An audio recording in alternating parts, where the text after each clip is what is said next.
Daw kolla li għed seguna minn fuq YouTube, nilqawkom ġewa River of Love Malta, għabdu l-Bibja fidejkom miħaj u kullħat jgħid warajja Missi Aziz, grazzi tal-kelma qadisa tijak, kellimni mulej mill-kelma qadisa tijak, għallimni, għatini revelazzjoni, iftaħ li l-arfin ta' moħħi u qalbi, ħansir nafek aktar mulej, niddikjara li l-lum ħanirċiv il-kelma tijak u għattu għattiktar ma nkun l-istess iktar. Spiritu Santu, grazzi ta' revelazzjoni tal-kelma għaddisa tal-mulej, fissem Ġesu Kristu. Amen. Ok, morru fil-ktib tal-atti tal-apostli. Morru fil-ktib tal-atti tal-apostli, kapitlu,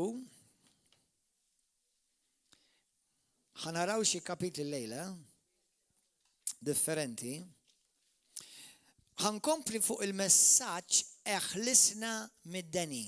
Kemm minnkom ma smajtux il-messaġġi l-oħra li għamil daw l-aħħar 3 ġimgħat 4 ġimgħat. Eħlisna mid-deni, hawn minnkom ma smajtuhomx, eħlisna mid-deni.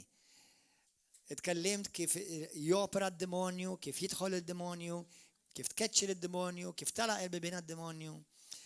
Jekk intom ma smajtuhomx, inħeġġiġkom tisimgħuhom idin fuq il-YouTube, fuq River of Love live streaming, tistgħu tidħlu u tarawhom għax nemmen li jkunu taġġid kbir għalikom. Halleluja. Grazzi Ġesu. Mela, Atti tal-Apostli, kapitlu 8. Għal daw kollha li intom ġodda llum fostna, number 1, nixtieqkom tkunu tafu daw il-punti. Għal dawk li intom nsejtu forsi, ħanfakkarkom ukoll, aħna ngħixu f'dinja spiritwali. Kulħadd jgħidha jiena ngħix f'dinja spiritwali. Infatti qabel ma kien hemm min-naturali, kien hemm l-ispiritwali. U dak kollu li huwa naturali ħareġ l-ewwel mill-ispiritwali. Amen. Ix-xitan jeżisti veru. Daqs kemm jeżisti Alla. Qed tifhmu? Daqs kemm jeżisti Alla, daqshekk jeżisti x-xitan. Jiena għedtilkom fil-messaġġi ta' qabel u ħanerġa' nirrepeti li l-innifsi minħabba dawk li ma semgħux, as such teologikament Alla as such ma jeżistix. Jiena nemmen li Alla ma jeżistix. U għaw minnkom bħalissa xaħat minnkom ħawattilkom il-pedamenti da moħħkom kollha. Għax Alla mhux jeżisti, jeżisti dak li ikkreat. Alla kien minn dejjem. Jiġifieri, qabel ma kien hemm l-eżistenza, Alla kien hemm. Qabel ma kien hemm id-dinja u l-univers, il-pjaneti u galassi kollha, Alla kien diġà hemm. Alla ma ġiex ikkreat. Allura aħna meta ngħidu meta l-ewwel darba smajt xi ħadd jgħid jiena ma nemminx li Alla jeżisti, ħadd xokk bħalma ħadtu intom. X'irid jgħid bieda, ma jemminx li Alla jeżisti. Ovvjament ma l-ewwel fimtu, għax iskrittura tgħidlek li Alla hu. Amen, Alla hu. U li l-Bibja tgħidlek dak kollu li jeżisti fih. Qed tifhmu? Halleluja. Mela Alla, all right, jek tgħid li Alla jeżisti b'daqdek m'intix ħadam il-sagrileġġ. Imma il-kunċett huwa li jeżisti biss dak li ġie kreat. Alla ma ġiex ikkreat, Alla huwa il-kreatur. Amen. Issa, però peress li Alla ovvjament sa ċertu punt ukoll jeżisti u jeżisti d-demonju. Id-demonju jeżisti. Xi ħaġa interessanti, illum kont kelli Bible study mat-tifel. U saqsini mistoqsija teoloġika, aħna u ġejna l-hawnhekk. Għalli min ikkrea lil Alla? Għalli min għamel lil Alla? Għatlu Alla, bħalma tnejnejlkom, ħadd ma krea Alla minn dejjem kien. Għalli kif? Għalli diffiċli biex tifhem di. Għax aħna ngħixu f'kunċett ta' ħin, Alla jgħix f'kunċett ta' eternità. Sa ċertu punt nifhimha naċċetta, però minix ħan nifhimha 100% għax l-eternità jiena u inti ma nifhmux. Sewwa? Allura dak kollu li jeżisti f'Alla għax ikkreat minn Alla U dak kollu li huwa jeżisti ħareġ mill-kreazzjoni tal-Alla. U bħalma Alla jeżisti, dak kollu li krea jeżisti bħalma huwa l-kreatur. Sewwa, infatti dak kollu li huwa ħajja, speċjalment bniedem, spiritu, billi ritornat hawnhekk f'din il-kamra llum hawnhekk hawn ħafna spiriti. Kontu tafu? Hawn spiritu Marlene, hawn spiritu Ġazet, hawn spiritu Gordi. Taf li intom spiriti? Għara, jek tidu taqbdu konverzazzjoni tajba, muran tal-grocer għada, jidlum, jien għandi spiritu. Anzi, le, forsi ma jifmek, anzi jgħidlu, isma taf li għaw l-spiriti f'dal-ħanut.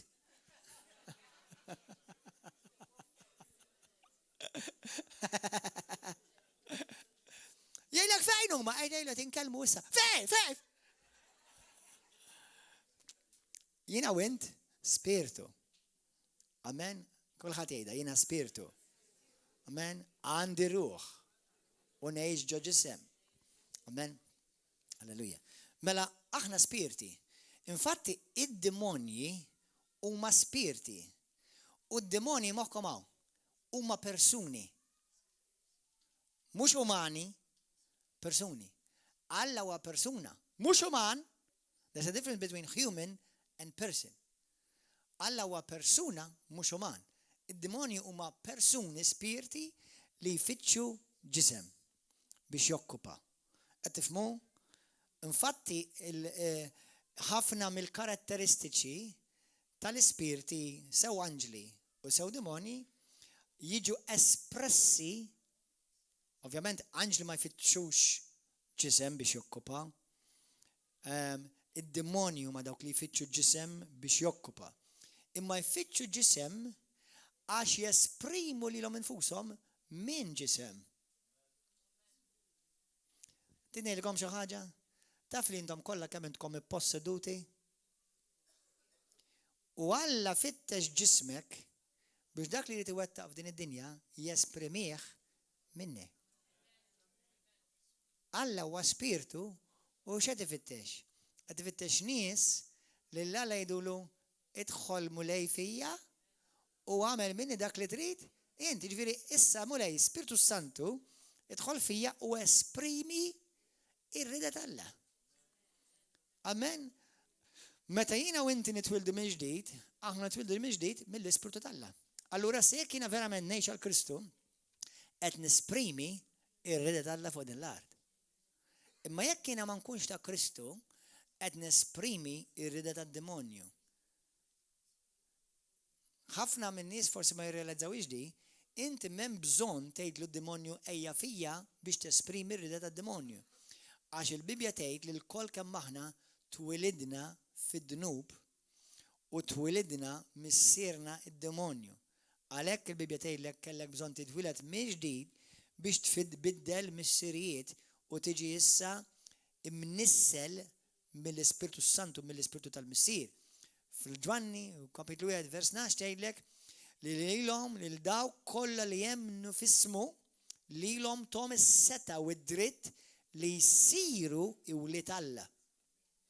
Jiena u inti ma konniex iwlied Alla għax imwilidna f'Malta jew xi pajjiż ieħor.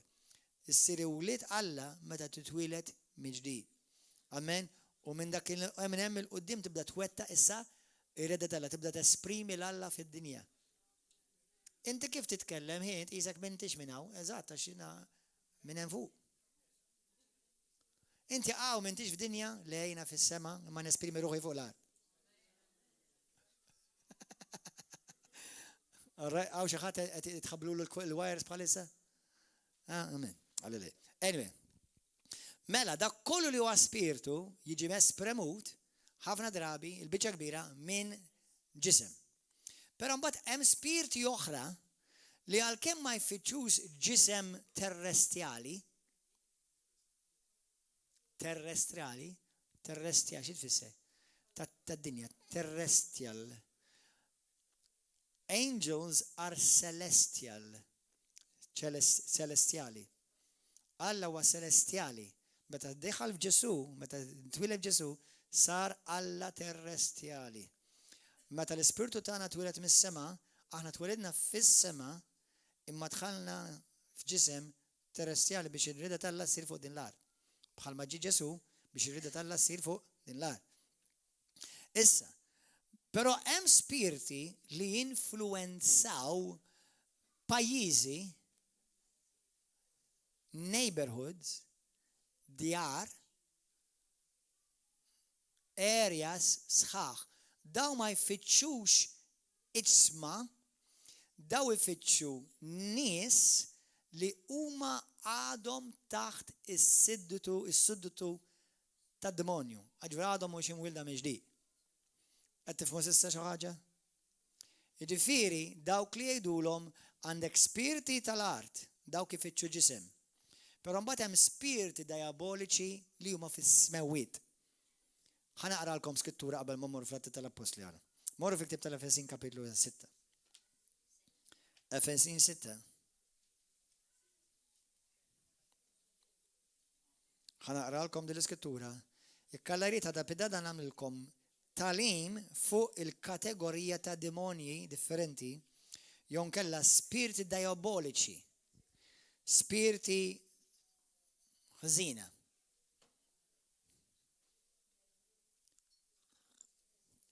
Efesin 6 vers 12.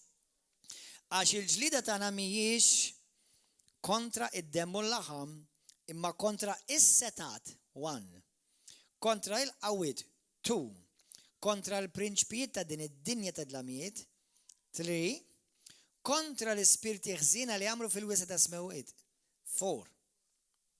Dawk huma kategoriji differenti ta' spiriti. Issa kollha għandhom l-istess san biex ikissru, jifarku u biex joqtlu. U biex iġibu, x'jrid iġibu? Id-dinja infern. Hell on earth. L-Ispirtu Santu x'jrid iġib id-dinja? Heaven on earth. Nies li huma tad-dinja x'jridu kif jġibuha d-dinja? Iġibuha infern. Nies li huma tal-Alla kif iġibuha d-dinja? Ġenna. Kapix aħwa? It-tnejn għandhom għan, it-tnejn għandhom skop. Wieħed li esprimi is-saltna tal-mulej, li ieħor li esprimi is-saltna tad-demonju.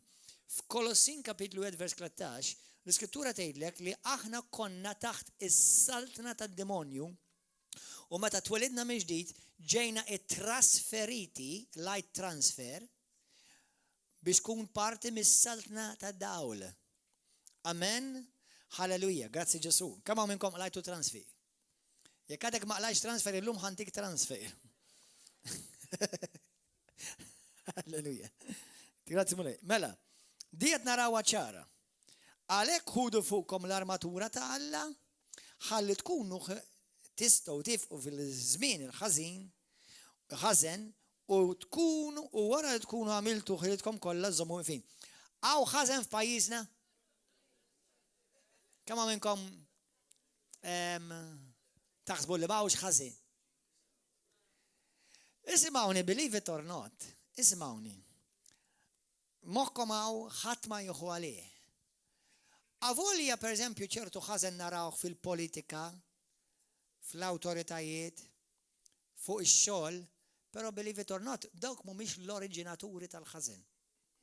L-oriġinaturi huma d-demonji. Il-bniedem kuna huwa pupazz. Issa ħalli ngħidlek, il-lejl inti jew ħadd tkun pupazz ta' Kristu jew pupazz tad-demonju. Waħdek m'intix waħdek.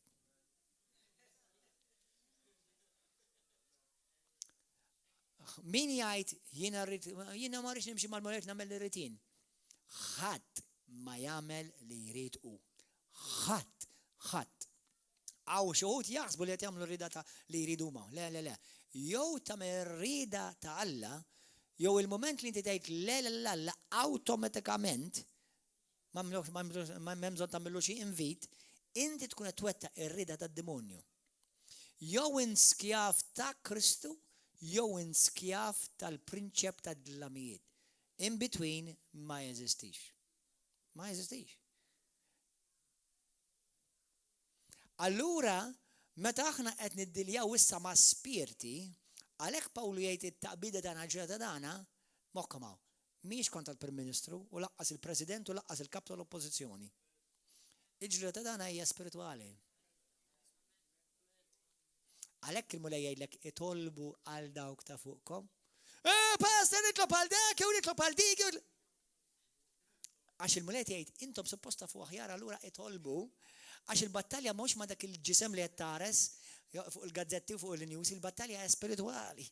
U jekk intom tieħdu postkom bħala knisja, jiena nur is-saltna talla fuq dillar permezz tagħkom.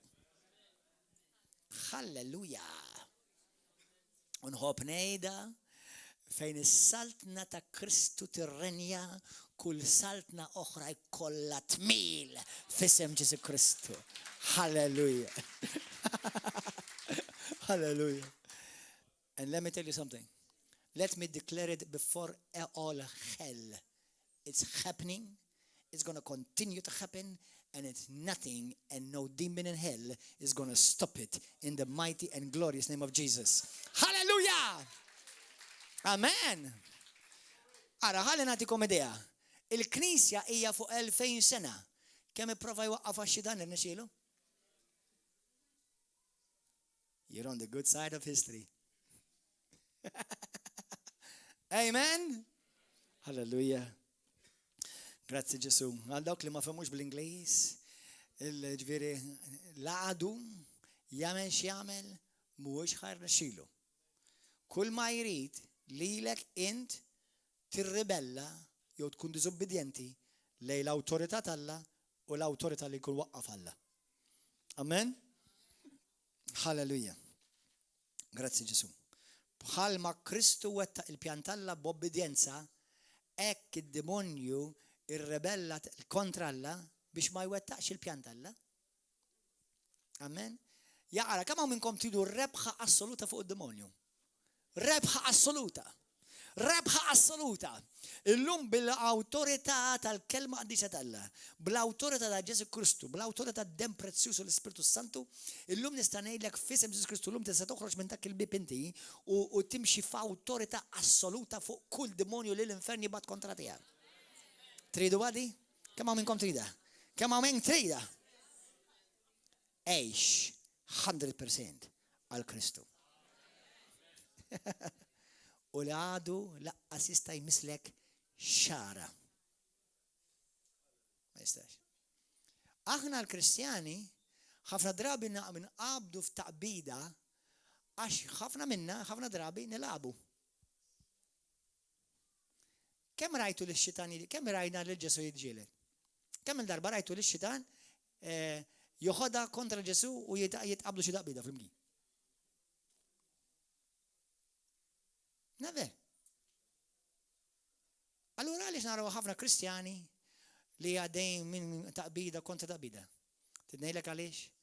Għax jista' jkun li fil-kamp tiegħek għad hemm xi ħaġa li x-xitan qed jiġri warajha. Għadu qed jikklejmja.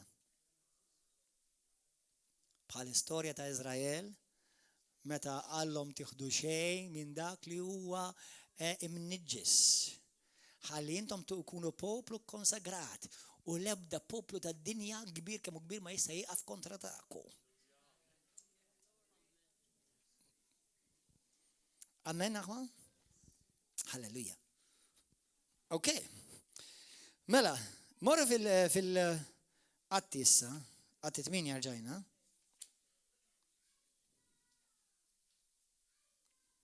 Obbedjenza aħwa. Obbedjenza lejn Kristu, lejn il-kelma t'Alla. Meta int sirt, kemm minnkom onestament f'qalbek tista' tgħid li inti vera iddeċidejt biex timxi wara Kristu holiday. Holidaykom, mhux kulħadd qed holiday. Moħħok hawn. Millum il-qudiem inti m'għandekx dritt ieħor f'ħajtek. Kollha ċedejthom issa.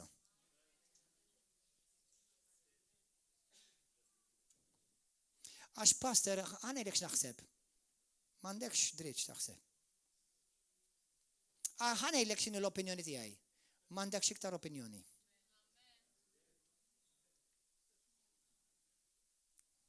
Just now, mass deliverance just happened.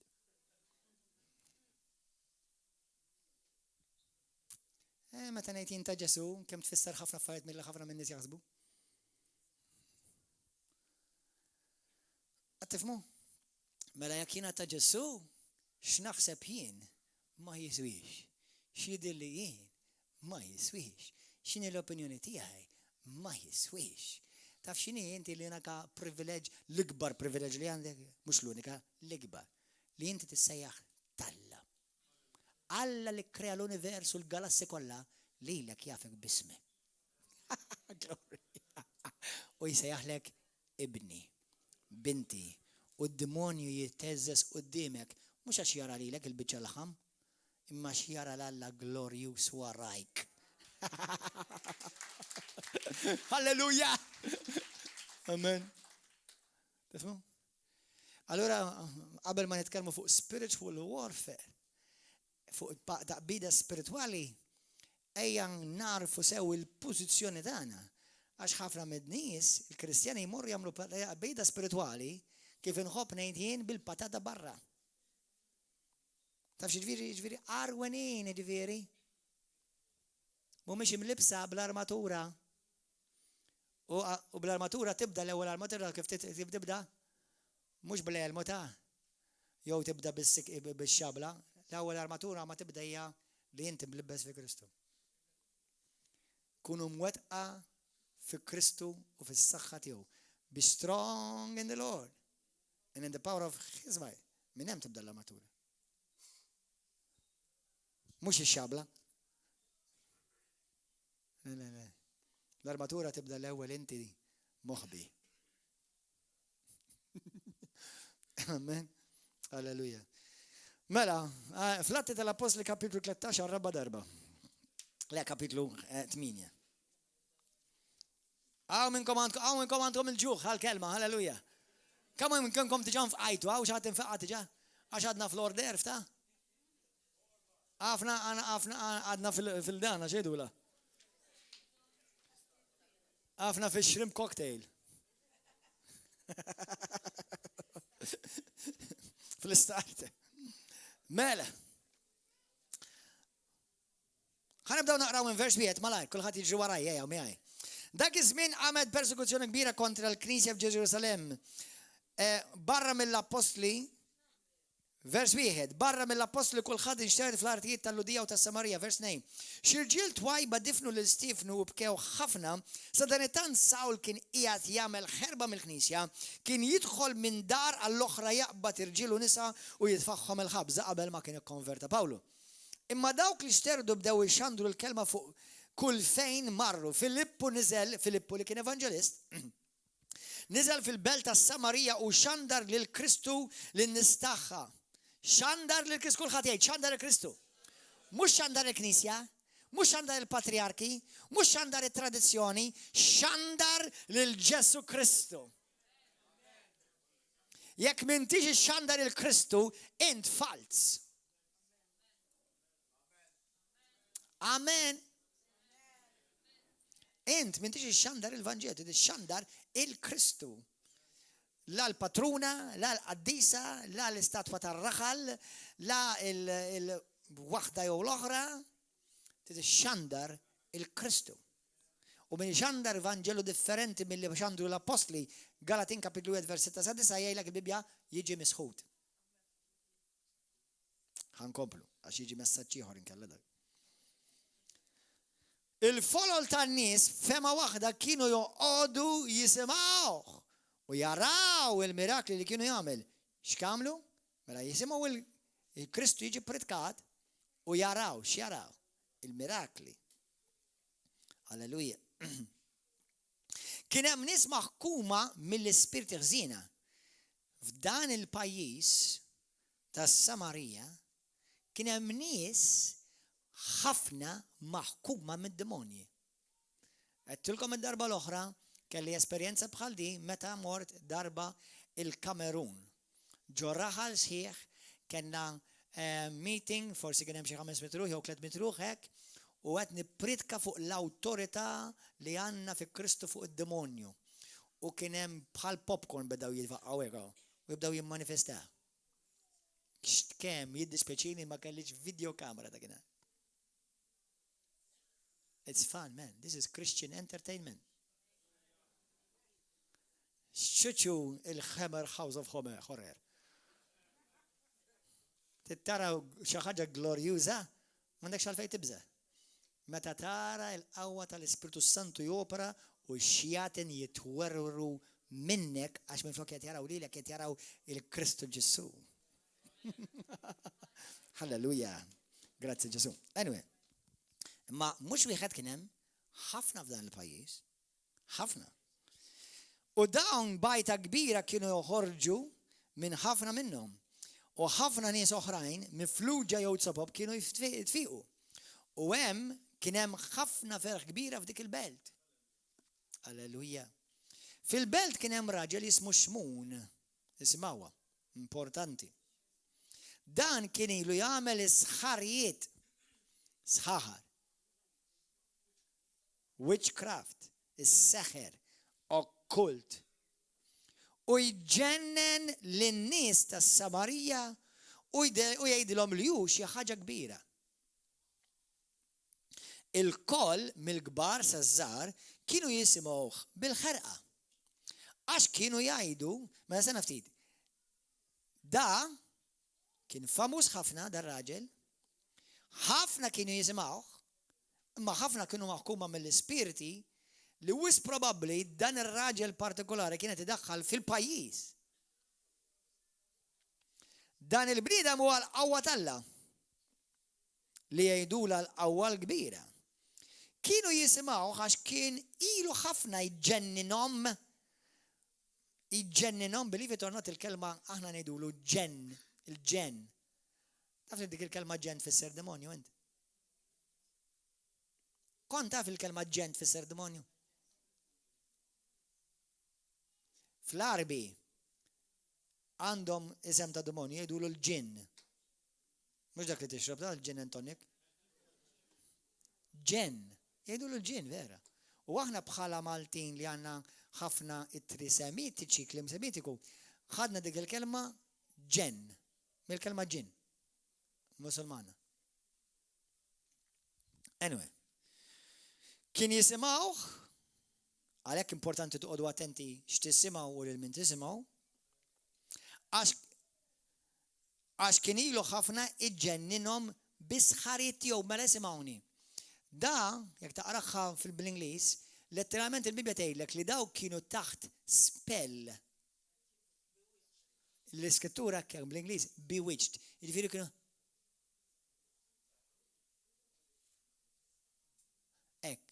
spell, taken under a spell by one man, controlled by demons,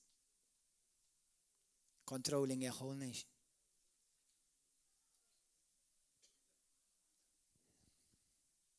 Samarija kienet ikkontrollata minn dan ir-raġel.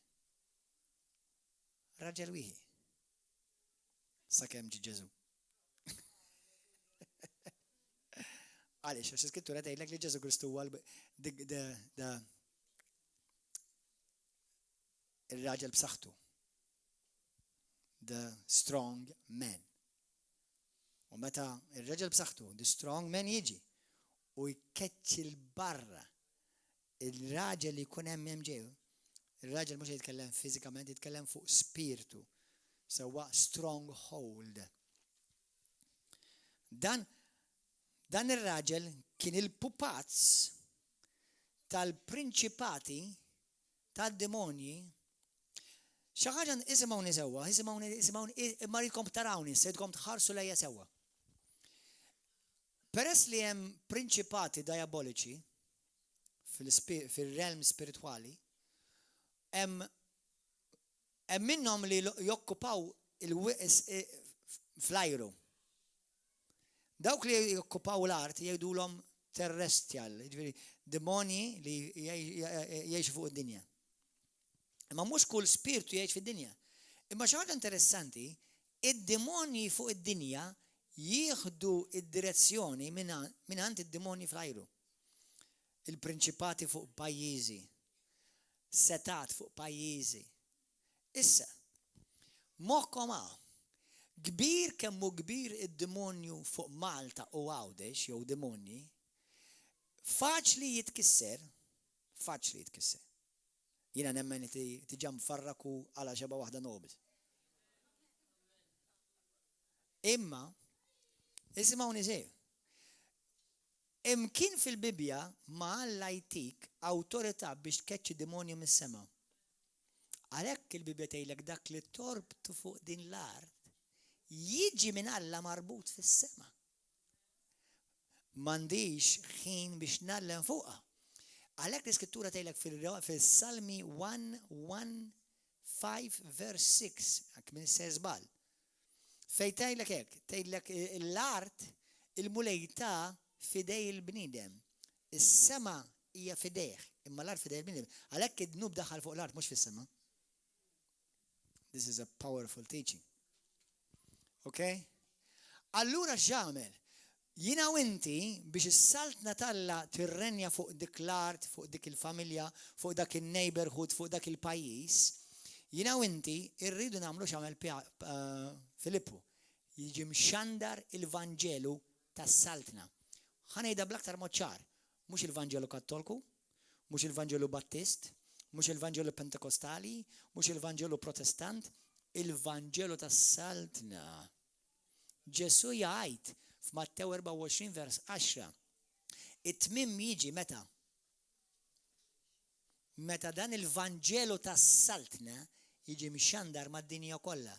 Ħanelkom aħwa, għaw ħafna pajjiżi madwar id-dinja. Il-Vanġelu Kattolku ġim mxandar, il-Vanġelu Battist ġim mxandar, il-Vanġelu Seventh Day Adventist ġim mxandar, il-Vanġelu tas-saltna ma ġiex mxandar. X'inhu differenza pastor? Fejn hemm il-Vanġelu tas-saltan, is-saltna ġifieri is-saltna tiġi hemmhekk tokkupa fuq dik l-art u s-sinjal huwa bosta nies jinħelsu mix-xita. Tintgħidilkom xi ħaġa? Min ħajjuħu dan il-post warajna? ħajjuħu post imbirek ħafna. Għax hawnhekk ħafna xjaten għalaw ħafna xebal. U ġew minn kusa l-barra. Għax hawnhekk jiġi mxandar il-Vanġelu tas-saltna. Ġesu x'qal, morru x'għandu l-Vanġelu tas-saltna. Jiġifieri fejn is-saltna talla tiġi u Kristu jirrenja. Mhux Ġesu l-bambin, Ġesu r-re tar-rejiet, halleluja. Halleluja. Tifhmu? Allura meta issa xi ħaġa oħra. Dawn huma apostli u għandek evanġelisti li huma taħt l-apostli. Għandek għalliema taħt l-apostli. Meta hemm kulħadd jaqbada jekk ma taqbadax issa taqbada xi darba oħra. Fejn hemm dilka u ministeru apostoliku daw l-affarijiet huma komuni.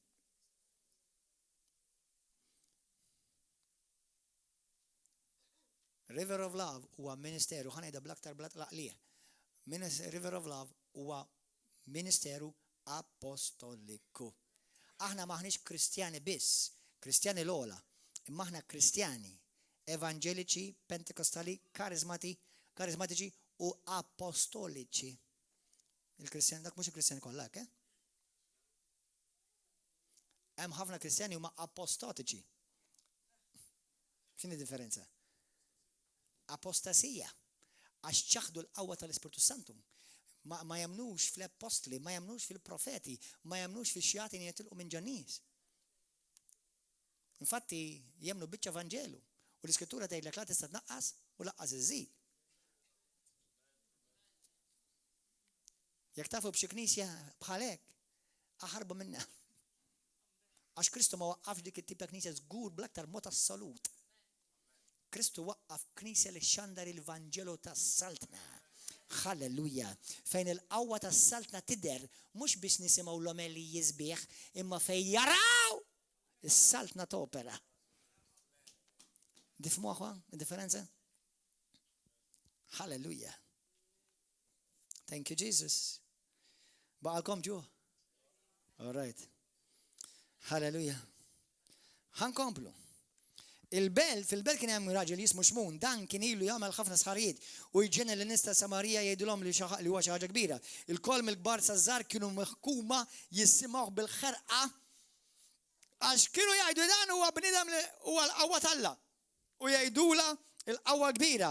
Kienu jisimgħu għax kienu ilhom ħafna iġenninhom bi-sħarijiet jew ġifieri kien saħħarhom, kienu llupjhom.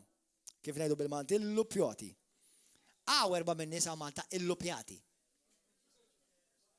Taf xi erba' illupjati f'Malta? Issemmix isimhom please. Imsaħħrin bil-politika, imsaħħrin xi biċċa ewda, imsaħħrin xi sports, imsaħħrin xi klob ta' ħamiem, imsaħħrin bin-nisa, imsaħħrin. Illupjati b'xi ħaġa. Sewwa? Meta mbagħad hemm il-bxara tajba, dan li kien is-saħħar, li kien il-qawwa t'Alla, ovvjament ma kien il-qawwa t'Alla xejn. Sewwa, imma lihom qabel ma der Alla vera, raw xi ħaġa kbira. Imma mbagħad dan, meta mbagħad hemm il-bxara tajba li Filippu kien ixandrilhom fuq xiex is-saltna t'Alla u fuq l-isem ta' Ġesu Kristu, itamdu kemm l-irġiel u kemm in-nisa. U Xmun dak li kien saftit ilu saħħar u kol emmen u tammet illum ġejja moħkomaw għax ħataraw xi ħaġa forsi qatt ma rajtuha qabel. Xmun ukoll emmen u tammet, dak li kien saħħar ukoll emmen u tammet. U kien dejjem ma' ġemp Filippu, l-Evanġelist, u kien jibqa' mibluħ. Issa da qabel kien jisejjaħ il-qawwa t'Alla. Ma meta ra vera l-qawwa t'Alla, meta vera ra l-qawwa t'Alla, Halleluja. Fil-ktib tal-Proverbi tgħid bniedem għaref ikkisser u jġarraf dak li l-poplu jafda fih. Il-poplu għaw kienu jafdaw f'dan ir-raġel. Ma meta wasal il-Vanġelu ta' Ġesu Kristu u nies midluka bl-Ispirtu Santu minflok mimlija reliġjon u spirti reliġjużi u paniġirki li jitħaq bihom id-demonju. Batraw vera l-qawwa t'Alla. Amen.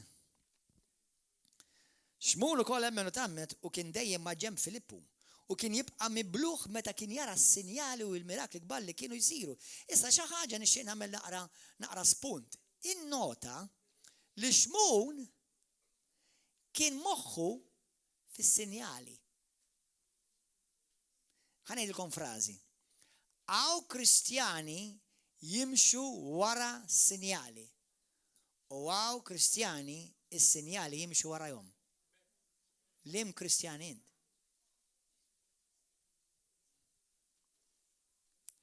Da mela sar Kristjan. Imma ħanaraw minn hawn ftit ieħor. Kif tista' tkun Kristjan u ħankomplu. L-apostli li kienu Ġerusalem semgħu li Samarija laqgħet il-kalma t'Alla.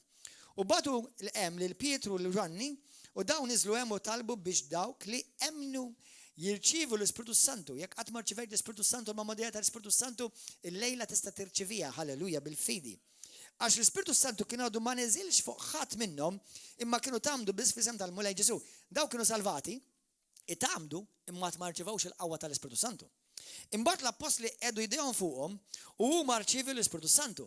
Meta Xmun ra li bit-qejjed tal-idej tal-apostli kienu jirċievu l-Ispiritu Santu, huwa offra l-flus lill-apostli. Sa nafti dafti ilu kien Kristjan, suppost, da kif qed jaħseb kif irid jiġi l-qawwa u jħallas għalija.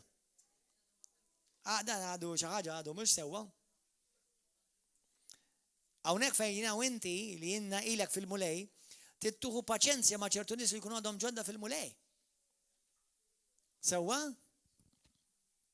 Meta Xmun ra li bit-qejjed tal-idej tal-apostli kienu jirċievu l-Ispiritu Santu, huwa offra l-flus lill-apostli.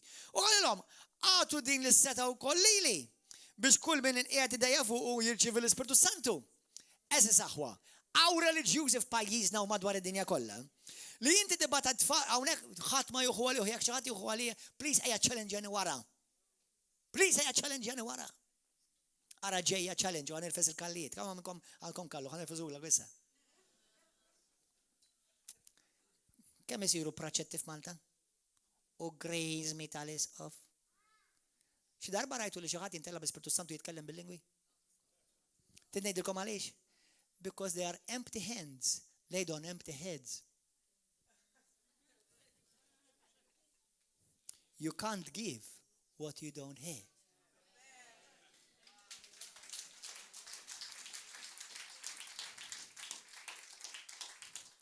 Ma tistax tagħti minn dak li m'għandekx. Imma l-aqwa li għamilna l-libsa ta' grizma, għamilna parti u tgħix kemm għaddejna baż.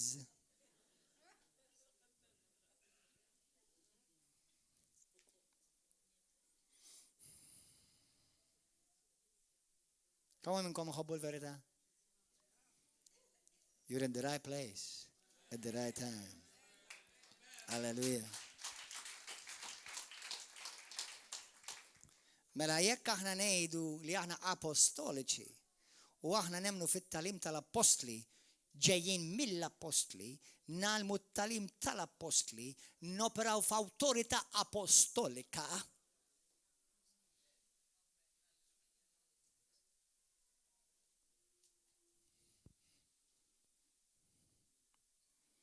Daw l-affarijiet li narawhom.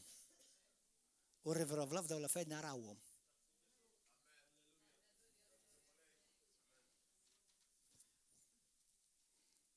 Ringrazzja l-mulej ta' oħti u ħija Beverly u Karl, fejn intom?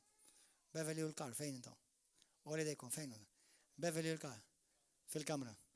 Il-biraħ Beverly ta' ċida, u nixxiqa tagħmilha fuq television u fuq il-Knisja kollha. Fejn qalet meta jiena tlaqt mir-River of Love, u għax ġiet imħassra minn xi ħadd li kien imħassar, li żvojtjat ukoll li telqet ukoll minn għax nemmen il-mulej għalaħħa minn hawn. Sewwa, qalet tlaqt minn hawn b'offens, kont ġejt mimlija bruxma ta' ħdura kontra l-pastor biex mort knisja mejta basta Christian Pentecostal. La awtorità, la qawwa, xejn u tlift kollox. Nirringrazzja lill-Alla ta' Beverly li kienet li biżżejjed li ġiet lura lej fejn id-dar tal-missier, fejn is-saltna tal-opera. Darba hija ieħor meta telaq mill-River of Love. Għalli pastor mort knisja oħra, għalli mnalla mort. Għalli għax indu naħid xit lift. U ġejt lura lej dar fejn mulej poġġini u ħawilni.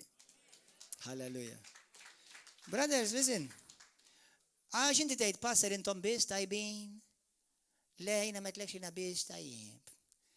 Għad ngħidlek jiena minix tajjeb jien qaddis. U jekk inti fi Kristu int qaddis ukoll. Sewwa ħanirranġa arranġiera. Imma hemm knejjes li bdihom Alla li huma ftit. U hemm knejjes li huma mibnija bid-demonju għax dak li jibda f'ribeljoni jipproduċi il-frott tar-ribellus. Dak li ġie mkeċċi mis-sema.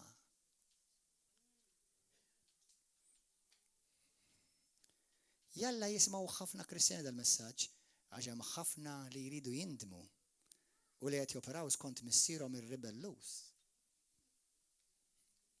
U għalhekk ma tistax keċċi xjadan qalbi tiegħek. Għalhekk ma tistax tara fejqan, għalhekk ma tistax tara qawwa tal-Ispirtu Santu.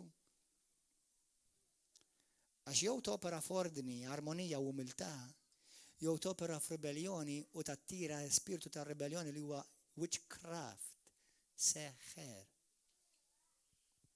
U tista' tkun qed tgħid praise the Lord. Bħalma kien das-saħħar. Dak kien tgħid praise the Lord. Da tagħammet. Il-apostoli taw iċ-ċertifikat.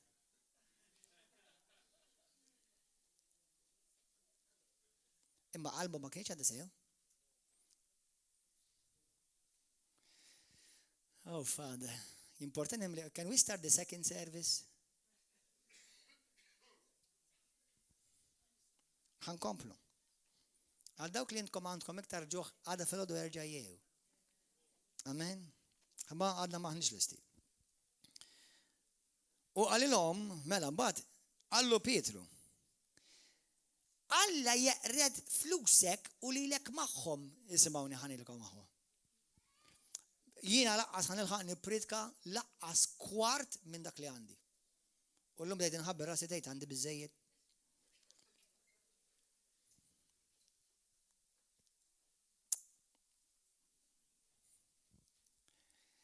Aħna, isimgħuni, jekk kemm hawn minnkom tixtiequ tkunu Kristjani bħall-Apostli.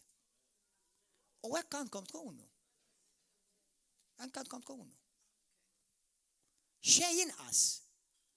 Anzi, qed inżommilkom l-istandard baxx, għax mettilkom kemm minnkom tridu tkunu bħal Kristu. Imma nista' ngħidilkom bħalma qal Pietru, jew bħalma qal Pawlu, imitaw lili bħalma nimita jien il-Kristu. Amen. Mela kinti tittimita lil Gordon John Manxie, imitani fejn jiena nimita l-Kristu. Mhux lil bambin li tagħmel bih li trid. Lil Kristu Ġesu. Għax dan apostlu li ħafna jgħidulu l-patrun tagħna ġewwa Malta, ma qallux it's okay, Alla jħobbok kif inta ħina fli għandek intenzjoni tajba. U Alla jħobb il-varjetà.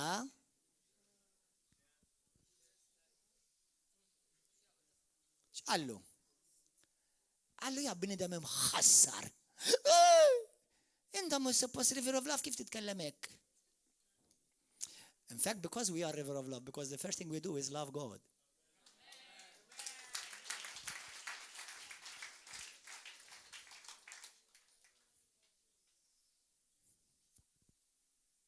X'qallu? Jabe, għallu ja irdek Alla. X'qallu? Ja irdek Alla. How loving.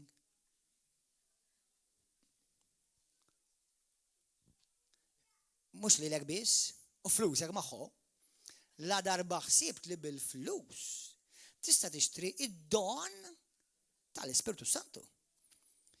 Int m'għandekx taqsam f'din il-ħaġa mhux imbilli tgħid lin Kristjan. M'għandek ebda jett fuq din għax qalbek mhijiex sinċira quddiem Alla. Indem minn dan il-ħażen tiegħek. U jitlob lil mulek le sena ħanilek kif jaħsbu xi ħadd ieħor. Ħajdukom kif jitlob jippritka ħadd ieħor. Indem minn din il-ħażen tiegħek u ejja ħanqerek ejja. Hekk qallu. Qallu indem minn dan il-ħażen tiegħek u jitlob lil mulej biex forsi hu stess jaħfillek dan il-ħsieb ħażin tiegħek.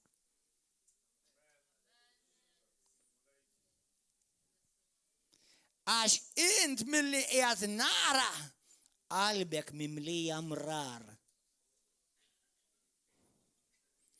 U l-ħażen jasrek.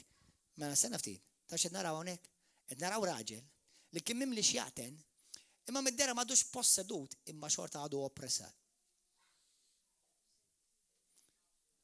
Għaw Kristjani li m'għadhomx posseduti, għax ma jistax kun Kristjanu possedut, imma għadhom oppressati għax qalbhom missew quddiem Alla.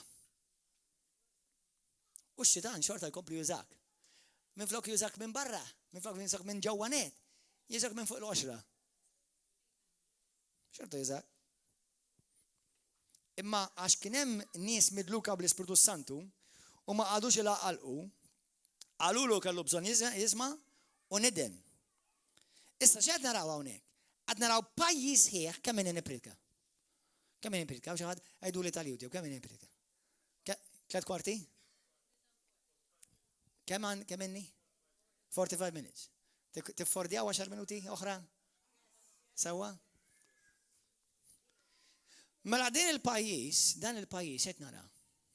Qed naraw pajjiż ħieħ influenzat taħt ħakma ta' bniedem li kien mimli xjaten jopera bil-qawwa tad-demonju. Issa, morru fi ktib tal-Atti, morru fi Atti 16, malajr.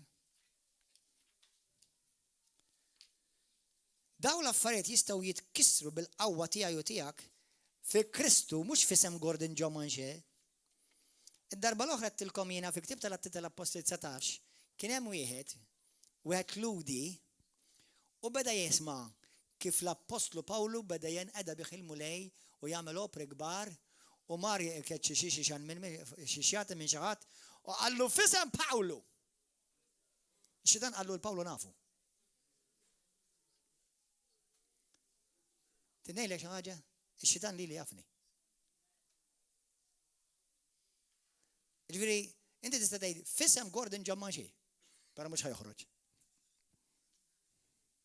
Però tista' jgħidlek il-dak nafu. Jekk inti ta' Kristu u xi ħadd jgħid fisem Elvis, Zara, għax hemm Elvis Presley, Elvis Zara. Fisem Christopher. Fisem Ruben, ħanażlu mara. Fisem Marlene. Jekk ikunu Talla, ix-xitan jaf li huwa Talla u jgħidlek għal dawk nafu. Mint minint. Ix-xitan jaf min huma Talla ta'. Imma fl-ebda isem tal-ebda qaddis sew fuq l-art. U jew fis-sema ma tista' tkeċċi xjati. Imma fl-isem biss wieħed. Għalhekk Ġesu jgħidlek morru f'ismi keċċi xjati. F'ismi, f'isem Ġesu. Ftit ilu, llum ħanejda di għax kienu ħafna minnkom ġodda llum, grazzi mulej. Kemm minnkom il-ġodda għadkom okay? Are you okay? Are you okay? Intom il-ġodda are you okay?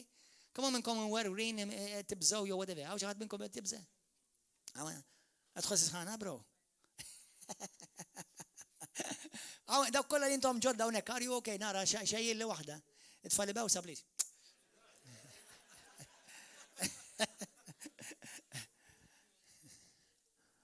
Alleluja. Xi kultant nisma' ħmerijiet made in Rome. Ġieli smajtuhom ħmerijiet made in Rome? Iċ-ċaj ta' Ruma. Fejn jgħiduli bdejna naħorġu xjati. U bdejna nsemmu di semmejtilkom xi ġimgħa ilu. Semma il-patruni, il-patriark, il-qdis, għaddisin u kollha daw semmu. U xi dan beda jagħmel u jibda jagħmel ħafna affarijiet. Imbilli kaskistu ma jfissirx li ħriġtu. Inti tista' tgħidlu f'isem Gordon John Manche dak li kien ballerin oħroġ issa. U dak jagħmel hekk. Imma jibqa'.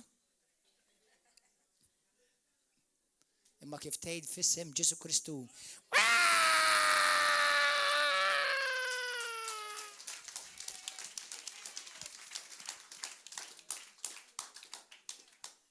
Għax għal dak l-isim kull irkoppa tritmi fis-sema, fl-art u fuq l-art.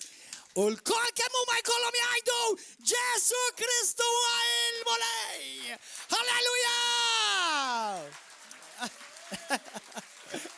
Halleluja. Thank you Jesus. Halleluja. Grazzi mulej. Kemm intom imberki.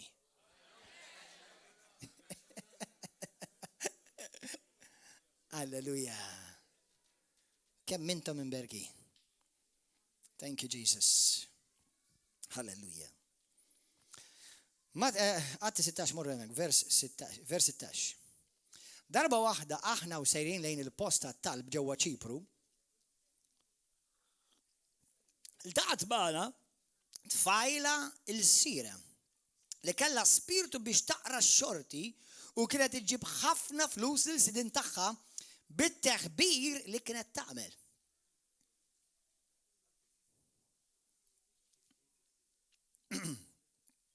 Din baqgħet mixja wara Pawlu u warajna u dittajja tu tajt. Daw l-irġiel huma għaddejja Alla. Għaddejja ta' Alla loli. Li xandrulkom it-triq tas-salvazzjoni. Wow, din sema' Isa Kristjana. U damet ħafna ġranet tagħmel hekk. U fl-aħħar Pawlu l-Apostlu ddejjaq. Dallej l-Ispirtu, kol għadej dallej l-Ispirtu. Eża saħwa. Tibżax, jekk inti l-Ispirtu tal-Alla jispirak U taf li hemm spiritu qed jitkellem wara persuna f'wiċċu tibżax dak il-ħin jaħseb li tgħid għalih jew għaliha. Tinkweta xejn ma l-ispiritu jaf li mhux qed tgħidha għall-ġisem ta' barra. Jaf jekk inti taf min inti fi Kristu u l-awtorità li għandek fi Ġesu Kristu, jaf li inti qed tindirizza dak l-ispiritu. ċertu nies qabel ma jinħelsu trid tindirizza dak l-ispiritu. Għax l-ispiritu lil ħafna nies ifixkilhom biex jersqu lejn Kristu.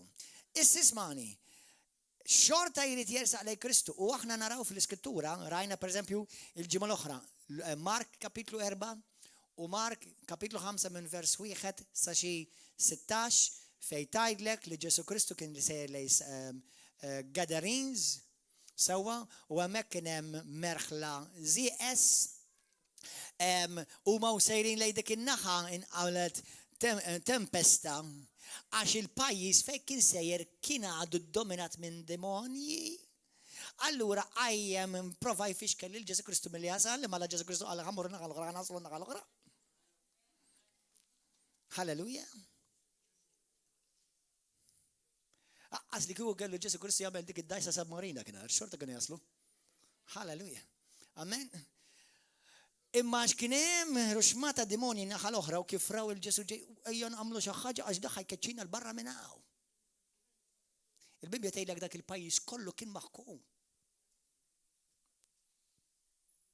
Aħwa, għaw pajjiżi, għaw irħula, għaw triqat, għaw djar maħkuma mid-demonju f'Malta. Fawdex.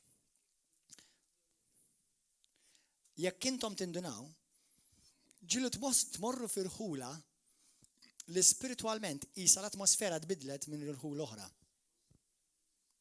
Għaliex taħseb li hemm irħula, pereżempju f'pajjiżna, li hemm iktar divorzju f'dak li raħal minn dak ir-raħal ieħor. Għaliex hemm irħula f'Malta fejn hemm iktar tfal mingħajr missier minn irħula oħra. Għaliex taħseb li hemm irħula f'Malta fejn hemm iktar problemi ta' alkohol minn irħula oħra. Ta' kombinazzjoni, daw kollha ftehmu mmorru ejja mmorru dan ir-raħal ħanqogħdu nxorbu ħinni. Dak kollha ftehmu kombinazzjoni. Jew għax hemm xi demonju prinċipat li qed jinfluwenza u n-nies qed jibqgħu skjavi influenzati taħtu.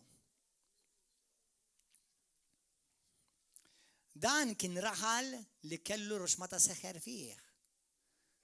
Kien hemm raħal ieħor fejn kien hemm ħafna mart partikolari. Kien hemm raħal ieħor fejn kien hemm ħafna nies li huma taħt affarijiet tal-okkult. Hemm raħal ieħor fejn daw jeżistu f'pajjiżna u daw jeżistu f'pajjiżi madwar id-dinja. Għalhekk Ġesu jgħidlobkom jekk inti titkissru d-qawwa ta' dlamiet tippritka Ġesu Kristu. Tippritka l-Vanġelu tas-saltna. Qed tifhmu aħwa?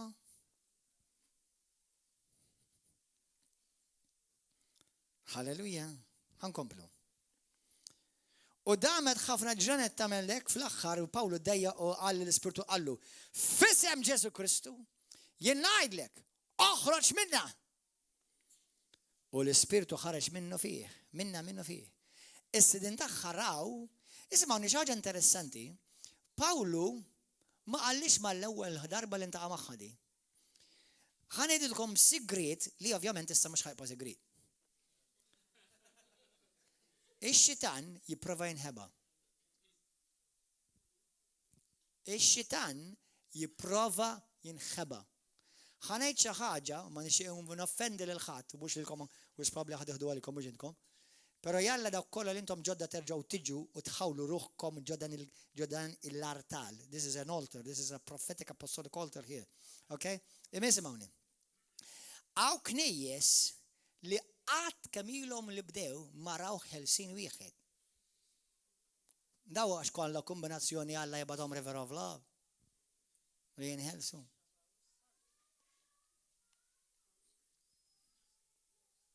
Qatt ma jaraw fejqan u mirakli. Hawn knejjes għar minn hekk jikkritikaw il-fejqan u l-mirakli u l-ħelsi. Għalhekk titqgħod attent minn fejn taħrab u titlaq u tiġġojnja. As that altar will become your blessing or that altar will become your judgment. Listen, jiena m'għandi għalfejn nappoġġjaza lil ħadd. Però ftit huma dawk il-knejjes f'Malta li bdew b'ordni divina minn Alla. Dik nemminha jiena. Meta naf bl-aktar mod assolut li hawn komunitajiet u knejjes li bdew b'ribelljoni, qasmu knisja jew ħaduha kontra l-pastor. Alla li naqdin la bdejt ribelljoni biex l-affarijiet li jisewwa, titmur terġa' ndirranġa mhux kompli.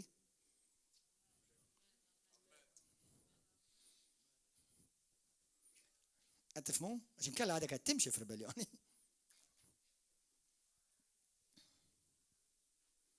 Anyway, halleluja. Gloria lilek Ġesu, Re tar-rejiet, Sultan ta' Slatin. Halleluja. Mela, konna naqraw vers 16. U bdejna naqraw, mbagħad komplejna. Mela Pawlu Alla, fi Ġesu Kristu jiena ngħidlek ħareġ minna u l-Ispirtu ħareġ minna minnu fija. U x'kien is-sidin tagħha raw li tarilhom it-tama tal-qalih qabdu lil Pawlu u l-Sila u kaxkom lej il-pjazza tal-qoddim il-kapijiet. Mela siżmawni, dan il-pajjiż kollu, qed naraw eżempju ieħor. Orejtkom tlieta, Mark 4 sa Mark 5.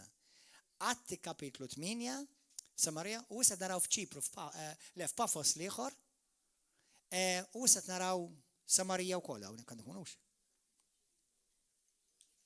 Hawnhekk fl-Lidja u l-Istra. Mela qed naraw dal-pajjiżi fejn mhux persuna waħda biss hija maħkuma mid-demonju, raħal sħiħ. Eżiż aħwa, Mattew kapitlu 18 malajr. Ftit minuti oħra, praise and worship team tistgħu tiġu. Fil-ktib ta' Daniel kapitlu 10, morru waqraw id-dar tagħkom. Mattew 8 kapitlu 10. Daniel kapitlu 10 naqraw issa. Morru waqraw id-dar Daniel kapitlu 10. Fej Daniel kienet jitlob l-anġu tal-mulej derlu wara xi 21 ġurnata u qallu kif id-demonju prinċipat ta' dik il-pajjiż ta' Persja kienet jirreżistih. Issa, jiena u inti għandna vantaġġ fuq Daniel. Ara kemmu tal-ġen Daniel. Imma jiena u inti aħjar minn Daniel. Tinedilkom għaliex? Number 1 Daniel qatt ma kien inwieled miġdid, jiena u inti mwildi miġdid. Number 2, Daniel kien qabel is-salib illum il-ġurnata aħna wara s-salib. Jiġifieri aħna Daniel ma kienx għadu mixtri bid-dem tal-ħaruf imwieled miġdid u poġġut fl-istess livell ma' Kristu fuq kull seta' ħakma u awtorità. Issa daw is-setat kollha huma taħtna. Ma xiex niddiljaw hija kwistjoni oħra, ma bħala setat aħna talla fuq kollha fuq. Imma il-kunċett li qed nipprova nitkellem fuq illum hija di li hawn pajjiżi li huma maħkuma minn prinċipati diaboliċi u li għandhom bżonn Kristjani midluka minn Alla, mibgħuta b'mod apostoliku mhux went but sent. Sewwa, ħalli fejn jimorru iġorru magħhom dik id-dilka, dak it-talim tal-Vanġelu tas-saltna Ġesu Kristu, ħalli isimgħuni l-awtoritajiet prinċipati, awtoritajiet setat, ma jirrispondux għal Kristjan kwalinkwe. Jirrispondu għal Kristjan li huwa taħt governanza apostolika. Jekk intom tadaraw daw kollha, taraw that this was an apostolic work. Għalhekk min dawk il-knejjes jew komunitajiet li bdew b'ribelljoni qasmu knisja biex jibdew oħra, dik mhux minn Alla żgur. Sewwa, daw żgur m'għandhom ġejjew l-awtorità, bl-aktar mod assolut m'għandhom dik l-awtorità. Qed tifhmu? Anzi, qegħdin fid-dnub, actually qegħdin fil-periklu. Qed tifhmu? Allura issa saħwa, jiena u inti f'Mattew kapitlu 18 morru hemmhekk malajr u nagħlqu bdejja. Mattew kapitlu 18. Ħadtu pjaċir? Itallimtu xi ħaġa? Issa simgħuni, ħanej dan l-ispunt biss. Intom mis-sirijiet, intom il-bib tal-familja tagħkom. Biex inti tifhem iktar, irġiel morru jisimgħu messaġġ jismu the man is the gate keeper. Ir-raġel huwa il-bieb dak li jżomm il-bieb jew magħluq jew miftuħ l-assist tal-bieb tad-dar tiegħu. Maħkom hawn, irġiel moħħkom hawn. Jekk trid il-lulidek jimxu fil-biża tal-mulej, ibda int number 1. Mhux lil martek tittajt, lil int ir-raġel l-ewwel. Ir-raġel. Raġel umu mir-raqda. Għax int iċ-ċavetta tal-familja tiegħek.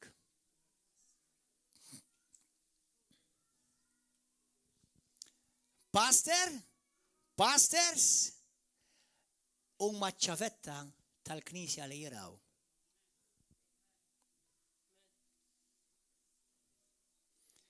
Apostli huma ċ-ċavetta tal-atmosfera tal-pajjiż fejn huma mibgħuta. Let me boldly declare. That's why Malta is shaking. Because I believe you, and us are here.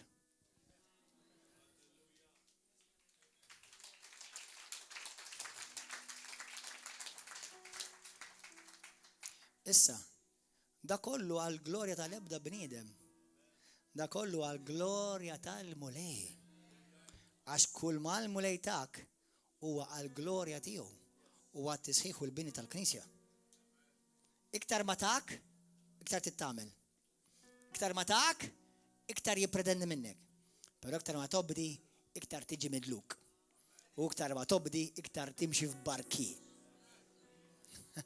Halleluja. Mattew 18 ismawa. Ħan nispiċċaw bdi.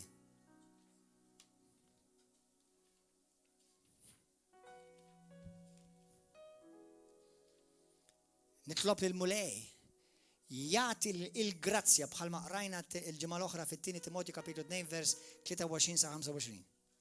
Jagħti il-grazzja lil dawk li qegħdin f'ribellioni jindmu. Bdejt il-messaġġ b'dak li ħa nispiċċa.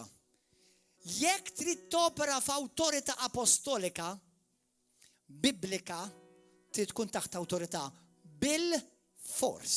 Trid ma tridx, jogħġbok ma jogħġbok, x'inhi l-opinjoni tiegħek, ma jfisser xejn quddiem Alla. Zero, żilġ.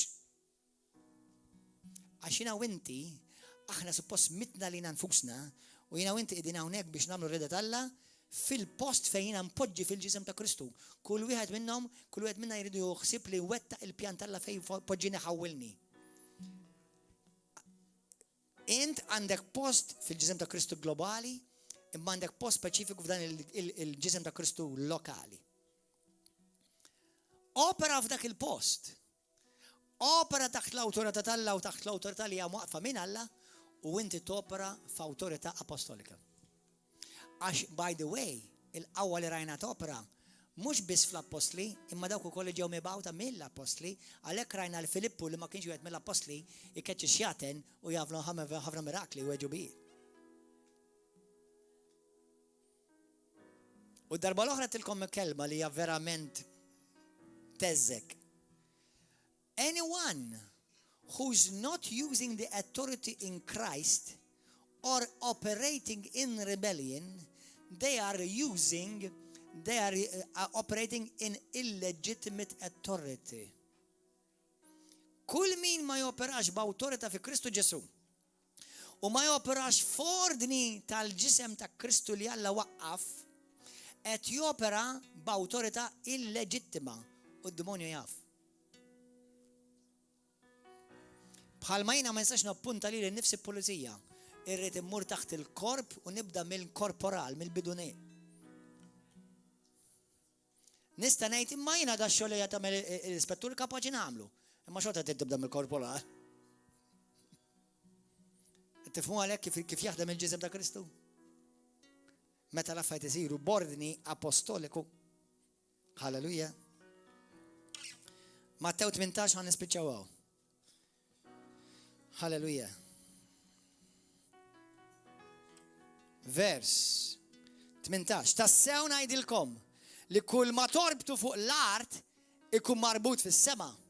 Jiġifieri kull ħaġa li inti ma tippermettix issir fuq din l-art ma tiġix permessa fis-sema. U kull ma tħollu fuq l-art ikun maħlul fis-sema. U dak li intom dak ħallu jsir fuq din l-art jiġi permess fis-sema.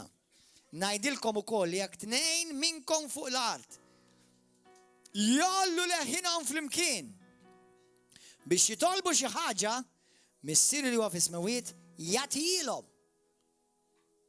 Mela aħna nitolbu f'isem Ġesu Kristu fuq l-art u Alla jagħtilek minn mis-sema il-Missija. Għax fejn hemm tnejn jew tlieta ikunu meġbura f'ismi jien hemm inkun fosthom. Allura l-awtorità issa hija fuq l-art, xogħolna hija fuq l-art, għalhekk inti ma toqgħodx titlob l-missi biex tkeċċi xagħten, inti tieħu l-awtorità u tkeċċi d-demonju. Inti tieħu l-awtorità fi Kristu maħutek fil-mulej u tikkmanda biex kull influenza diabolika titkisser. Jekk huwa fil-ġob fejn naħdem jien, la isimgħuni aħwa magħkom hemm. Ifhimuni sewwa. Jiena u inti, anke jekk inti tkun l-iktar Kristjan midluk fid-dinja, tista' sottometti lejn l-awtorità tiegħek. Tista' tkun l-ikbar apostlu fid-dinja. Għandek x'imkien awtorità fuq tista' sottometti. Imma isma'wni, jgħinna mmut inti taħdem ġo business, ġo fabbrika. U inti l-unika Kristjan hemm. Inti taf li fl-ispirtu l-awtorità hemmhekk. Dak ma jfissirx li inti taqbad il-boss tiegħek u timmanipulah u tkun pastas. Hemmhekk xorta tirrispettah il-boss tiegħek. Imma fir-realm spiritwali inti hemmhekk għandek awtorità x'inti hemmhekk mibgħut bħala missjonarju f'dik il-kumpanija, hemmhekk mibgħut bħala evanġelist, bħala apostlu f'dik il-kumpanija, f'dik il-fabbrika, f'dik iż-żona, f'dik l-iskola. U hemmhekk inti tibda titlob u tiddikjara s-salta tal-Alla. Halleluja f'isem Ġesu Kristu. U dak huwa l-spiritual warfare. U jekk għandek oħtok jew aħuk jgħidu għajn tolbu issa stess. Ħalli kull influenza diabolika li hawn f'din l-iskola, f'din il-ħanut, f'dan il-grocer, f'din il-fabbrika tinbidel issa stess u xandar il-Vanġelu tas-Saltna. Xandar il-Vanġelu tas-Saltna. Toċi xandar il-River of Love, xandar il-Vanġelu tas-Saltna. Amen? Għax hemmhekk tinsab il-qawwa kollha li Alla investa f'isem wieħed, Ġesu. Halleluja. Amen. Baxxu rasna. Grazzi tal-istedajn u daqxej oħra. Halleluja. Titċaqlaqx minn fejn inti jekk tista'? Jekk inti llum tgħidli pastor jiena dan il-messaġġ kelli bżonn nisimgħu u itallimt u għandi bżonnu f'ħajti. Jekk dan inti jolli jdejk issa stess. Halleluja. Grazzi Ġesu. Eżis aħwa. Jekk inti llum qiegħed hawn tgħidli pastor jiena nixtieq nagħti ħajti l-Ġesu Kristu l-ewwel darba. Nixtieq inkun ġenwinament imwieled mill-ġdid. Mhux reliġjuż, imwieled mill-ġdid. Salvat. U inti verament timxi ma' Ġesu Kristu. Mhux issir reliġjuż, timxi ma' Ġesu Kristu u timtela bl-Ispirtu Santu u ssir vessela tal-Alla ħaj. Jekk dal-persuna hija int u tgħidli pastor, jiena min żgur jekk imut illum jekk kienx salvat, min żgur jekk kienx imwieled minn ġdid, min żgur jekk dumbietu mhix maħfura u nixtieq inkun żgur illum, nixtieq inkun żgur li jiena sew mal-mulej, ħalli meta nkun jiena msejjaħ jiena les biex imur il-ġenna fejn il-mulej sidi. Jekk dal-persuna hija int, sew jekk intix preżenti, sew jekk intix fuq il-YouTube issa stess li qed tarani, halleluja. Ma nafx li ma kamera edha fuqi minn inda, li ma kamera edha fuqi. Praise God, ħalli nizzarilek. Jekk inti tara dal-messaġġ minn fuq il-YouTube issa stess u għandek bżonn il-Ġesu Kristu, hemm influenza diabolika kontra ħajtek tista' tkissirha biex l-ewwel ħaġa m'għandek tagħmel hija li jdur lejn Ġesu Kristu. Il-mument li Ġesu Kristu jiġi f'ħajtek, kull saltna tad-demonju, kull ħakma, kull qawwa, kull influenza titkisser minn fuq ħajtek. Jekk dan int, jekk dan xi ħadd inti xi ħadd tolli jdejk, jekk xi ħadd dan inti l-ewwel darba tixtieq tagħti ħajtek il-Kristu għal jdejk issa stess. One, ħalli two, għal jdejk, xi ħadd iktar. Oħrajn intom il-ġodda. Min intkom għandkom tagħtu ħajtkom il-Ġesu Kristu għalli jekk inti l-ewwel darba ta' alleluja, grazzi, 3, 4. Min iktar, alleluja, min iktar, dak kollha li tridu tagħtu ħajtek il-Kristu. Jekk inti dejli 5 hawn wara, allura tgħidli passa jien min żgur li jien salvat 6, imma tixtieq tkun żgur li inti salvat, olli jdejk issa stess. Halleluja. Isimgħuni, ħanitolbu talba flimkien. Baxxu rasek, għala għajnejk, u għejd it-talba warajja minn fommok. Ħanerġa' ngħidha, trid tgħidha minn fommok u tgħidha minn qalbek. Mhux tgħidha f'moħħok, tgħidha minn fommok. Għejd it-talba warajja, Mr. Qaddis. Nemmen b'qalbi kollha li Ġesu Kristu huwa l-iben tal-ħaj. Ġesu, jien smajt il-kelma tal-Vanġelu tas-Saltna u nemmina b'qalbi kollha mulej. Nitolbok Ġesu u Alla ħaj, aħfil id-dubieti, aħsilni bid-dem qaddis tiegħek u nitolbok issa stess kisser il-ktajjen kollha tad-demonju minn fuq ħajti, kull saħta ta' ġenerazzjoni, kull spiritu maħmuġ imniġġes, kull spiritu qarriq, kissru minn fuq ħajti mulej. Nitolbok mulej, ejja f'ħajti u poġġi millum il-qudiem fuq it-tron ta' ħajti. Ngħid le lilek ja xittan, itlaq minn ħajti issa stess. U ngħid iva lilek Ġesu Kristu re tar-rejiet sultan tas-slaten, jiena lilek irrid nagħti ħajti u għalik jiena irrid ngħix. Millum il-qudiem Ġesu niddikjara li jiena tiegħek u inti s-sit tiegħi. Għalhekk grazzi tal-li salvajtni u nirċievi l-maħfra tiegħek, nirċievi l-qawwa tiegħek, nirċievi l-ħnina tiegħek, imlini issa stess l-Ispirtu Qaddis tiegħek. Mulej, grazzi tal-li ħfirtli, tal-li aċċettajtni u millum il-qudiem jiena ta' Ġesu Kristu. Grazzi mulej, nagħti glorja u tifħir f'isem Ġesu Kristu. Ibqgħu fejn intom. Jekk inti qiegħed hawn illum u għali jista' jkun hawn xi ħadd qed iħoss migranja u ġieħ ta' ras. Għax qed iħoss ġieħ ta' ras. Tħossu ġieħ ta' ras jew xi ħaġa tafas fuq rasek jew tqallih hawn xi ħadd qed nolli idej. Hawn xi ħadd qed tħoss anke forsi dardi fl-istonku tiegħek u tqaħli fl-istonku tiegħek kolli idejk. Tibżax li ħanejdilkom. Hawn xi ħadd li inti kellek esperjenza stramba fid-dar tiegħek, xi spirti jmissuk jew xi attività diabolika naqra ta' barra minn hawn kif ngħidu bil-Malti. Hawn xi ħadd li kellek dawn l-affarijiet. Hawn xi ħadd li inti forsi esperjenzajt xi ħadd għamillek mamul jew għamillek xi saħta fuq il-ħajja tiegħek kolli jdejk. Hawn xi ħadd għodux tistħi, m'hemm bżonn tistħax illum istess ħad inħeles. Illum Ġesu Kristu ħajja ħilsek. Halleluja. Halleluja. Ħanitolbu issa stess. Kulħadd iqum bil-wifqa. Daw kollha li intom ollejtu jdejkom tistgħu toħorġu hawnhekk issa stess. Jekk għandek bżonn it-talb, jekk għadek kif tajt Ġesu Kristu ħajtek issa stess, jekk inti kellek xi saħta jew xi mamul fuq ħajja tiegħek, jekk qed tħossi ġieħ ta' ras, jew qed tħossi dardir jew taqlih, jew qed tħossi affarijiet madwar ġismek li huma strambi, iridek toħroġ hawn barra issa stess. Halleluja, kameras minn hemm barra minn hemm wara biss. Grazzi Ġesu, oħorġu. Oħorġu issa stess, oħroġ issa stess, oħorġu. Come. Let's worship the Lord for a few minutes. Thank you, Jesus. Umu aħwa. Halleluja. Jekk inti għandek bżonn it-talb, iridek tiġi hawn barra, ħanitolbu miegħek. Jekk għandek bżonn it-talb, oħroġ hawn barra issa stess ħanitolbu miegħek. Halleluja. Minna ftit juħar nitlob talba ma'kom u anka dawk li huma fuq il-YouTube ħanibda nitlob ma'kom. Ibqa' fejn inti tal-YouTube titlaqxa lissa, ħanitolbu talba biex jekk hemm xi ħaġa f'ħajtek titlaq issa stess. Number 1, jekk inti llum ta' Kristu d-demonju ma jistax jippossedik. Imma jista' joppressak.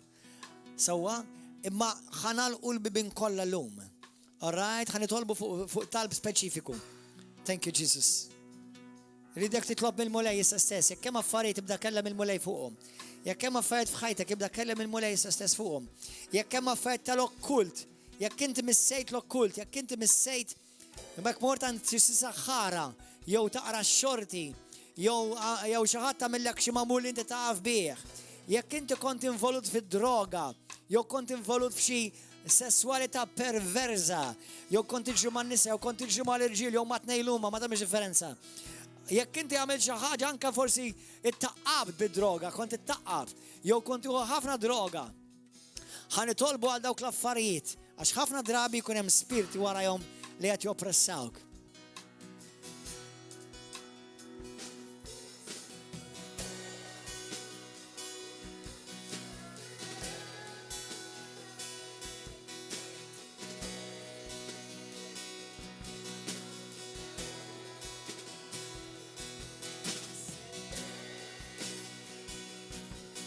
Tkellmu mal-mulej, tkellem mal-mulej issa stess. Talk to the Lord right now.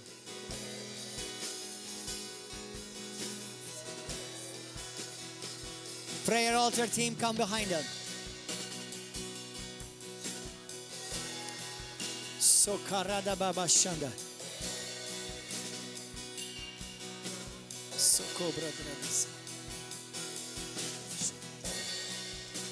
Jekk inti ta' spiss ikollok xi tip ta' ħolm, xjaten jiġru warajk, jew xjaten imissuk. Jekk ikollok xi tip ta' ħolm bħal dan, nixtieq nitlob għalik il-lejla. Oħroġ għat-talb. Jekk ikollok dan it-tip ta' ħolm,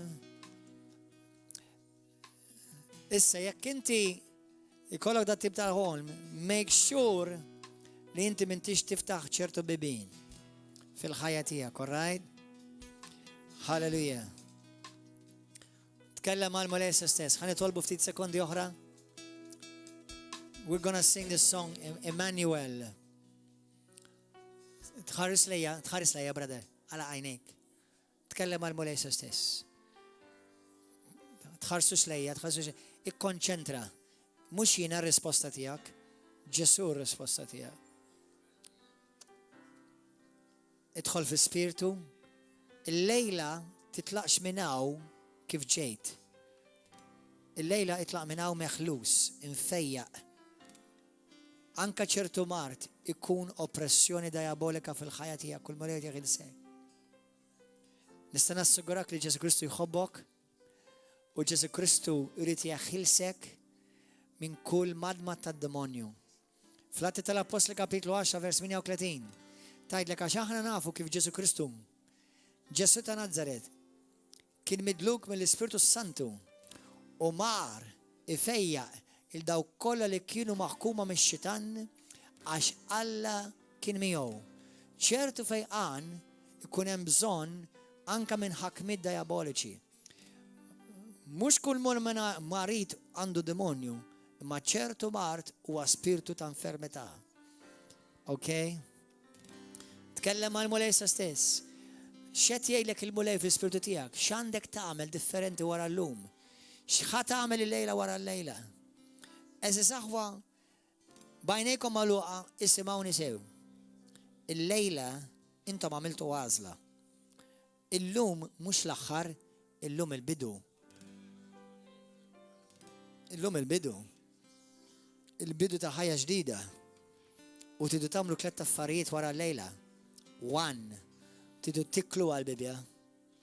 Jiġifieri tidu taqra l-Bibja kull jum. Ftit kull jum. 2. Tidu tkomplu tixxierku. Ma tistax issa once li inti tajt ħajtek il-Kristu f'daqqa waħda tmur rasek. Ti tkun parti minn xirka kristjana apostolika. Tidu tkunu parti minn xirka ta' River of Love issa fejn intom qed ikolkom inkontru ma' Kristu. Tidu terġgħu tiġu, tidu tkomplu tissaħħu fil-mulej. Number 3, tidu tibdew titkellmu mal-mulej fit-talb. Faħruh, ringrazzjaw kull jum. Il-bibien kollha li jistgħu jkunu miftuħin fil-ħajja tiegħek tal-għadu għalqu l-bibien kollha.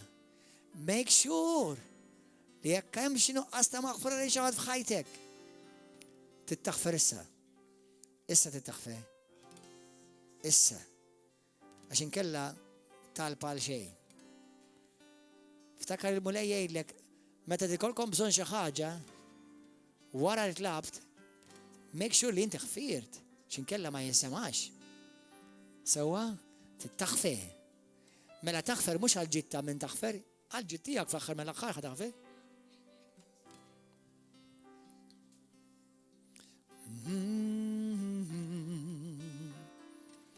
Ix-xenna għal-mulej minn qalbek jitolbu lejla jeħilsek kompletament. Emmanuel, Emmanuel, your name is called. Emmanuel. Intercessors pray. Prayer altar team, pray.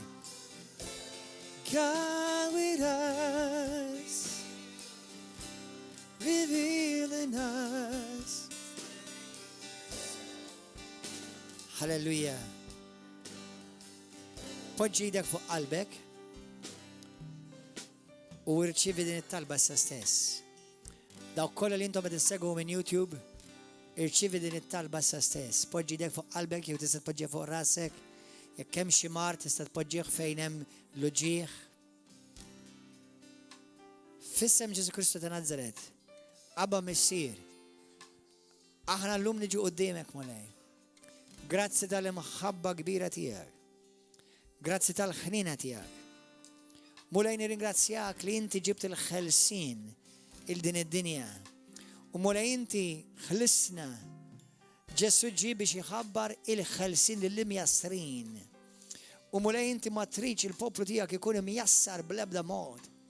Għalhekk illum bil-konfidenza, bil-qawwa u l-awtorità tal-kelma qaddisa tiegħek u ta' Ġesu Kristu, mulej il-lejla nieħdu awtorità fuq kull spiritu diaboliku, fuq kull spiritu mniġġes, fuq kull saħta, fuq kull mamul, fuq kull spiritu li qed jinfluenza u qed imarrat mulej qaddis li l-poplu tiegħek issa stess hawnhekk preżenti u dawk li qed isegwu minn YouTube.